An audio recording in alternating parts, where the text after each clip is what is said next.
సుమిత్ర పెట్టిన షరతులు విని జ్యోత్స్న కూడా హంతకురాలే అంటూ దాసుని చంపాలనుకున్నది జ్యోత్స్న అని నిజాన్ని బయటపెట్టిన దశరథ అసలు సుమిత్ర పెట్టిన షరతులేంటి, ఏం జరిగింది అనేది ఈ వీడియోలో తెలుసుకుందాం.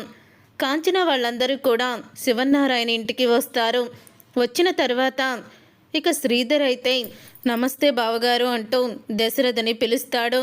అప్పుడే ఇంకా రండి బావా అని దశరథ్ కూడా పిలుస్తాడు. నాకంత మర్యాద వద్దులేండి బావా అని అంటూ ఉంటాడు శ్రీధర్ అయితే.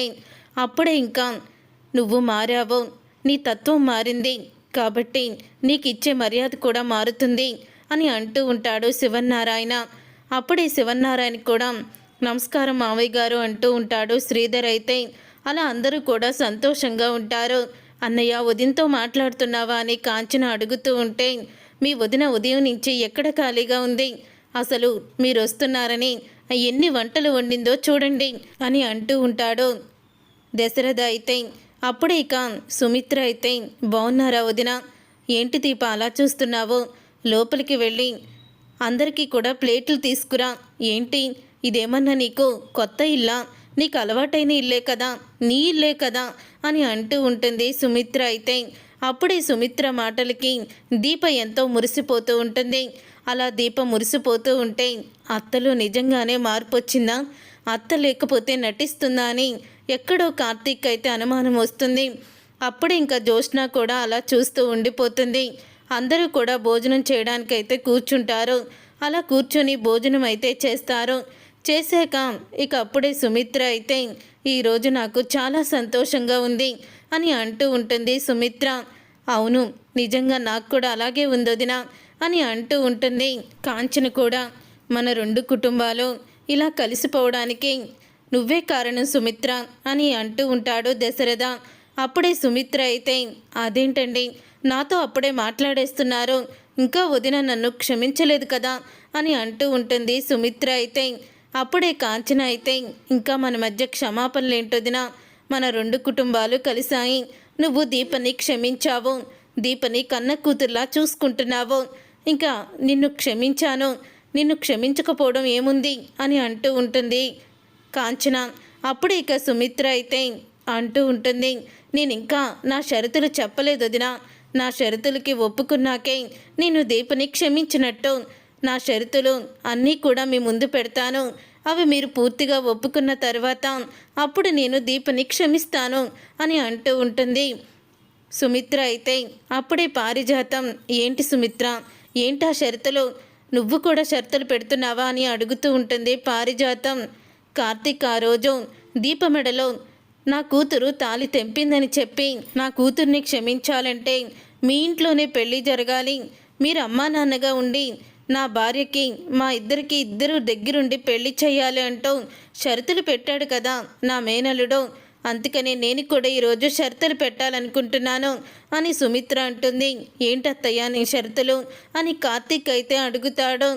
వదిన, ఈ రెండు కుటుంబాలు ఎప్పుడు కూడా కలిసిమెలిసి ఉండాలంటే మనం ఏమనుకున్నాము అని అడుగుతూ ఉంటుంది కాంచనని. సుమిత్ర అయితే, ఏముంది వదిన, నీ కూతురు నా ఇంటి కోడలవ్వాలని అనుకున్నాము అని అనగానే, అవును ఈ రెండు కుటుంబాలు బాగుండాలంటే జ్యోత్స్నకి కార్తీక్కి పెళ్లి చేయాలని మనం అనుకున్నాము, కానీ విధి రాత ఎవరు తప్పించగలరో, విధి ఎప్పుడూ కూడా మారిపోతూ ఉంటుంది కదా, మనం అనుకున్నట్టు ఏది కూడా జరగదు, అందుకని దీపని ఇంటి కోడలయ్యింది అని అంటూ ఉంటుంది సుమిత్ర అయితే.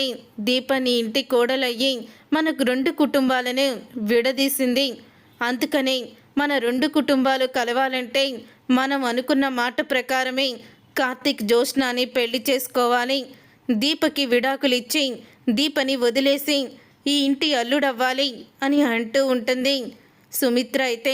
ఇక ఆ మాట విని అందరూ కూడా షాక్ అయిపోతూ ఉంటారు. వావ్ మమ్మీ, నువ్వు చాలా గ్రేట్గా ఆలోచించావు అని అంటూ జ్యోత్స్న అయితే చాలా ఆనందపడుతూ ఉంటుంది. సుమిత్ర, ఏంటి ఆ షరతు, భార్యాభర్తల్ని విడిపోమంటావా, నీకు అసలు బుద్ధుందా అని అడుగుతూ ఉంటే, ఏంటండి నేనన్న దాంట్లో తప్పేముంది, మన రెండు కుటుంబాలు సంతోషంగా ఉండాలంటే మన కూతురికి మీ మేనల్లుడికి పెళ్లి జరగాలని అప్పుడే మీ చెల్లెలు చెప్పింది కదా, ఇప్పుడు నేను ఆ కోరికను అడుగుతున్నాను, దాంట్లో తప్పేముంది అని అంటూ ఉంటుంది. సుమిత్ర అయితే, అత్త, నా భార్యని నేను ఎలా వదులుకుంటాను? నేను తనకి విడాకులు ఇవ్వను. తను నా అంటే నాకు ప్రాణం. చచ్చేంత వరకు తనే నా భార్య అని అంటూ ఉంటాడు. కార్తీక్ అయితే, ఏంట్రా ఈ మాట అంటే నీకు గుండెల్లో గుణపాలు గుచ్చుతున్నట్టుందా? అంత రియాక్షన్ ఇచ్చావు అని అనంగాల్ని, వదిన ఇంటికి రమ్మని భోజనం పెట్టి నువ్వు ఇలాంటి షరతు పెడతావని అనుకోలేదు. నువ్వు మనసులో ఏదో దురుద్దేశంతోనే ఇదంతా చేస్తున్నావు అని అంటూ ఉంటే, ఏంటొదినా నీకు కూడా కోపం వచ్చిందా? మీ అందరికీ కూడా నా మీద కోపం వచ్చింది కదా, నాతో ఎవ్వరూ కూడా మాట్లాడకూడదు అనుకుంటున్నారు కదా అని అంటూ ఉంటుంది. సుమిత్ర అయితే, నీ మాటలు అలాగే ఉన్నాయి సుమిత్ర అని అంటూ ఉంటాడు శివన్నారాయణ. నా కోడలు అసలు నువ్వేనా అనిపిస్తుంది. ఒకప్పుడు సుమిత్ర వేరు, ఇప్పుడు సుమిత్ర వేరు అని అనంగాల్ని, మావయ్య గారు మీరిప్పుడు కరెక్ట్గా అన్నారు. అప్పటి సుమిత్ర వేరు, ఇప్పటి సుమిత్ర వేరు. ఇప్పుడు మనుషులను అంచనా వేసే సుమిత్ర. నా భర్త తన చెల్లెలికి క్షమాపణ చెప్తేనే కానీ నాతో మాట్లాడనన్నారు. అలాగే నా ఆడబడుచు తన కోడలికి నేను క్షమాపణ చెప్తే కానీ నన్ను క్షమించనంది. మరి నాకంటూ ఒక మనసు ఉంటుంది, వ్యక్తిత్వం ఉంటుంది. మరి నా మనసుకు కూడా కష్టంగానే ఉంది మావయ్య గారు. కానీ ఇలాగా ఈ విధంగానే చెప్పాలని అనుకున్నాను. ఇప్పుడు దీప హంతకురాలు, నా భర్తని నా కూతుర్ని చంపాలని చూసిన దుర్మార్గురాలు, నా జీవితాన్ని నాశనం చేయాలనుకున్నా, నా పసుపు కుంకాన్ని సౌభాగ్యాన్ని లాగేసుకోవాలనుకుంది. దీనికి నేను క్షమాభిక్ష పెట్టాలా అని అంటూ ఉంటుంది. సుమిత్ర అయితే, ఇప్పుడు కార్తీక్ని జోష్నాని పెళ్లి చేసుకోమంటే తన గుండె ఎంత రగిలిపోతుందో. మీరు దీపని క్షమించమని చెప్పినప్పుడు నా గుండె కూడా అలాగే రగిలిపోయింది. ఒకవేళ రెండు కుటుంబాలు కలుస్తాయి, అలాగే మనసు ప్రశాంతంగా ఉంటుంది అంటే ముందు దీపని ఇంట్లో నుంచి బయటికి పంపించేయి. నీ జీవితంలో నుంచి, ఇంట్లో నుంచి దీప వెళ్ళిపోయి నీ జీవితంలోకి, మీ ఇంట్లోకి నా కూతురు అడుగు పెడితేనే అప్పుడు నేను దీపని క్షమిస్తాను, ఈ రెండు కుటుంబాలు కలుస్తాయి అని అంటూ ఉంటుంది సుమిత్ర అయితే. ఎందుకంటే ఇలాంటి హంతకురాలని ప్రతిరోజు దీని ముఖం చూడాలంటేనే నాకు అసహ్యంగా ఉంది అని అంటూ ఉంటుంది సుమిత్ర. అప్పుడే ఇక దీప అయితే కాళ్ళ మీద పడి, నేను మిమ్మల్ని క్షమాపణ అడుగుతున్నాను. అసలు నేను దశరథ గారిని షూట్ చేయలేదు. ఎన్నిసార్లు చెప్పినా ఆ మాట మీరు వినలేదు. నేను మనుషుల్ని చంపేంత రాక్షసుని కాదు అని అంటూ ఉంటుంది సుమిత్రతో.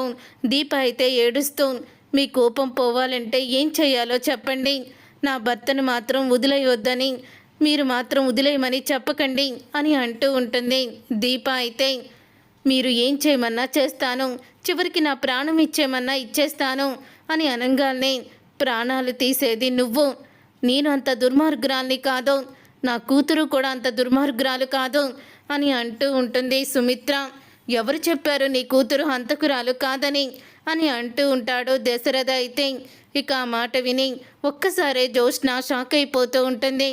ఎవరు చెప్పారు నీకు సుమిత్ర నీ కూతురు దుర్మార్గురాలు కాదని? నీ కూతురు హంతకురాలు, దుర్మార్గురాలు. నీ కూతురు మనస్తత్వం ఎలాంటిదో నీకు తెలుసా అని దశరథ అంటాడు. మావయ్య అని అనంగానే, నువ్వు ఆగల్లుడు, ఇంత దూరం వచ్చాక ఇంకా నిజాల్ని దాచిపెట్టి ఏం ప్రయోజనం? ఈరోజు నిజాన్ని బయటికి నేను చెప్తాను అని దశరథ అంటాడు. నా కూతురు హంతకురాలేంటి అని సుమిత్ర అయితే చెప్తూ ఉంటుంది. అవును, నీ కూతురు హంతకురాలే. ఎందుకంటే నీ కూతురు ఇదిగో పారిజాతం పిన్ని కొడుకు దాసుని చంపాలని చూసింది, తన తల మీద కొట్టి తనని చంపాలని చూసింది అని అంటూ నిజాన్ని బయట పెడతాడు. అప్పుడే కాదు విని పారిజాతం అందరూ కూడా షాక్ అయిపోతూ ఉంటారు. అప్పుడే జోష్న అయితే, డాడీ ఏం మాట్లాడుతున్నావు? నేనెందుకు దాసుబాబాయిని చంపాలని చూస్తాను అని అనంగానే, నువ్వు మీ అమ్మ ముందు నటించకు జోష్న. ఆ రోజు పోలీసులు వచ్చి సీసీ కెమెరా మొత్తం చెక్ చేసినప్పుడు దాంట్లో ఉన్న సీసీ ఫుటేజ్ అంతా కూడా మాయమైపోయింది. అది ఎందుకనో పోలీసులు కూడా చెప్పలేకపోయారు. ఆ సీసీ ఫుటేజ్ని మొత్తం క్యాన్సిల్ చేసింది, డిలీట్ చేసింది నువ్వే. కానీ నువ్వు రాకముందే సీసీ కెమెరాలో మొత్తం వీడియోలను నా ఫోన్లో నేను మొత్తం కూడా ఫీడ్ చేసుకున్నాను. ఇదిగో చూడు, నీ కూతురు హంతకురాలని నీ కంటితో నువ్వే చూసి నమ్ము అంటూ ఆ వీడియోని చూపిస్తాడు. అప్పుడే ఇక ఆ వీడియోని చూసి ఒక్కసారే షాక్ అయిపోతూ ఉంటుంది. సుమిత్ర అయితే ఇక షాక్ అయిపోతూ మీరు చెప్పేది అని అనగానే నేను చెప్పేది నిజం. దాసుని చంపాలని చూసిన దుర్మార్గురాలు ఇదే. ఒక్క క్షణం కూడా నేను అక్కడికి వెళ్ళకపోయి ఉంటే దాసుని చంపేసేది. నేనే దాసుని హాస్పిటల్లో జాయిన్ చేసి తన ప్రాణాల్ని కాపాడాను అంటూ దశరథ నిజం చెప్తాడు. అప్పుడే ఇక దశరథ నిజం చెప్పడంతో అది విని ఒక్కసారే పారిజాతం షాక్ అయిపోతూ ఉంటుంది. కన్న తండ్రిని చంపడానికి నీకు మనసు ఎలా ఒప్పింది అంటూ జ్యోత్స్న దాసు కూతురన్న నిజాన్ని బయట పెట్టేస్తుంది పారిజాతం. చూసారుగా ఫ్రెండ్స్, రాబోయే కథలో ఖచ్చితంగా ఇలాగే జరగబోతుంది. మరి ఇలాగే జరగాలని మీరైతే కోరుకుంటున్నారా? అయితే వీడియోని తప్పకుండా లైక్ చేసి ఛానల్ని సబ్స్క్రైబ్ చేసుకొని పక్కనే ఉన్న గంట సింబల్పై ఆల్ అని క్లిక్ చేయండి. అప్పుడే మేము పెట్టే ప్రతి వీడియో మీరు మిస్ కాకుండా చూసేవచ్చు.